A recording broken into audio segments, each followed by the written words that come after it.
Caden's mind couldn't accept that Damon found his mate, but Caden didn't have an alternate explanation for Damon's bizarre behavior. If that girl is Damon's mate, why didn't he say something? Maya rolled her eyes. Because that's Damon. He won't admit it even if you ask him outright. But think about it. Erratic behavior, one moment he wants to leave and the second one we stay? Since when does Damon refuse a free meal? He requested a tour of the Red Moon Pack, and you know that he always avoided those because when he saw things he didn't like, Damon never stayed quiet. And in the car, Damon stuck to the girl, and we both saw how gentle he acted with her. The only explanation is that he found his mate. Maya pointed at the phone. Caden, you know better than anyone how much Damon cherishes the Dark Howler's pack. He wouldn't risk provoking the Red Moon Pack by smuggling a random woman. She's either his long-lost sister or his mate. Caden remembered how, when he met Maya, the only thing he wanted involved being with her, and nothing could get in his way, not even war. Everything Maya said made sense and pointed to the possibility that the girl who came from the trunk represented Damon's mate. Maya always showed intelligence. Caden chuckled with a hint of evil sparkling in his eyes. Damon doesn't want to admit that the girl is his mate? Let's see how long he can pull that off. Maya had a bad feeling about this. She would never consider going against Damon, even if it's a joke. However, Caden didn't have problems with it. What do you have on your mind? Maya asked reluctantly. Let's observe, for now, Caden said while rubbing his chin with the tips of his fingers. Caden didn't want to share too much with Maya, knowing that she wouldn't approve and probably worry. But Damon gave a hard time to Caden ever since he found Maya, and Caden thought how this presented a great opportunity to get even. Caden noticed one more oddity. Assuming that Talia represented Damon's mate, something didn't seem right. She appeared indifferent toward Damon. Did she not know Damon represented her mate? Damon said how something seemed off with Talia's wolf, but based on her scent, Caden knew she definitely belonged to werewolves, and he concluded that nothing seemed wrong with her. If Talia is Damon's mate, there existed so many things Caden could do to rile up Damon. And if Damon hid the truth, it would only make things easier for Caden. Caden's smile widened while he thought of wicked ways to mess with his alpha. He could try to separate them, or to make Damon believe he had competition. Caden would pay big money to see Damon drowning in jealousy. Ha! This would be fun. Maya observed Caden's expression that changed rapidly, and she knew that Caden came up with something Damon wouldn't like. Damon and Caden stood at the helm of the largest pack in North America, yet the two of them sometimes behaved no better than toddlers. However, that childish and playful attitude Damon showed only toward Caden and not for anyone else, Damon had a nasty temper. If that woman really represented his mate, Damon would only be more irritable if anyone messed with her. Maya disconnected the video call so that Damon and Talia had privacy. Maya felt happy for Damon. Finding a mate brought wonderfulness for any werewolf. They gave each other comfort and purpose in life, and she understood how Damon felt lonely under that grumpy facade. Would Talia make a good Luna? Well, if Damon and Talia represented mates, Talia would become their Luna, regardless of her readiness for the job. But Maya didn't worry. Everything could be learned as long as there existed a will, and Maya would happily hand over her current duties to Talia so that she could focus on helping Caden as a beta. At the same time, Maya felt sorry for Talia. Damon didn't present an easy man to be with, and Talia would definitely have a hard time. I don't think Damon will wake up the girl, Caden said. That gives us probably a few hours. He wiggled his eyebrows mischievously while inching closer to Maya in slow motion. Talia dreamt that she stood in a forest. It appeared light and airy despite the massive trees that surrounded her. She picked up a delicious scent of dark chocolate, and her tummy rumbled. She felt hungry. Talia started moving about, trying to locate the source of that scent. It had been years since she ate chocolate the last time, and she really wanted to have some now. She walked slowly at first, but then she broke into a run as the scent became more potent, inviting her to enjoy the smooth, sweet delicacy. Suddenly, a tree appeared out of nowhere, and Talia slammed herself into it, just like in cartoons, with her arms and legs around it. "Ah!" Talia cried softly, and her eyes fluttered open. There existed no forest and no tree. Damn it. It represented a dream, a potentially tasty one. She wished that it lasted only a few more seconds so that she could get a bite or two of that delicacy that called for her. Maybe if she closed her eyes, she could resume that dream and find the source of that mouth-watering scent. Talia thought how something didn't seem right. She ascertained that she woke up, however, she could still smell the forest and the dark chocolate, and she definitely hugged something. Talia blinked, and her drowsy state turned into panic immediately. She found herself in an unknown room, and the thing she hugged didn't represent a tree, but a sleeping alpha. What the heck? Why did their legs lay one over the other? And why did his biceps serve as her pillow? Talia carefully removed her hands from Damon's body and tried to move away from him, only to realize that she couldn't move. Ah! His arm encircled her and she couldn't budge. She felt like crying.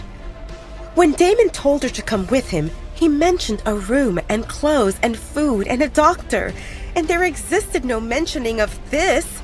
Hugging. Talia wondered, how did she find herself in this situation? The last thing she remembered involved dozing off in the back of a car. How did she end up in a room, in the bed, with an alpha holding her against him? Talia wanted to go back to her attic, or maybe into the trunk of the car. Anything seemed better than here. She noticed the even fallen rise of his chest, and she concluded that he slept, so she relaxed a bit. Talia looked up at the man beside her, and her breath hitched at the sight of Damon's gorgeous visual. His unruly raven hair fell over his forehead. Long lashes, full lips, strong jaw. Everything about him looked handsome. Even the small bump at the base of his nose and a day-old stubble. It should be illegal to be this attractive, Talia thought. No wonder Princess Marcy raged at the thought that Alpha Damon might think bad of her. Talia shook those thoughts away and chided herself. She should not think of Alpha Damon as attractive. Actually, she should not think about him at all. Talia painfully understood her non-existent background, and if she allowed herself to see Alpha Damon as anything more than her benefactor, as someone who took pity on her, she would only deceive herself and end up hurting.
Wait, that's not the end.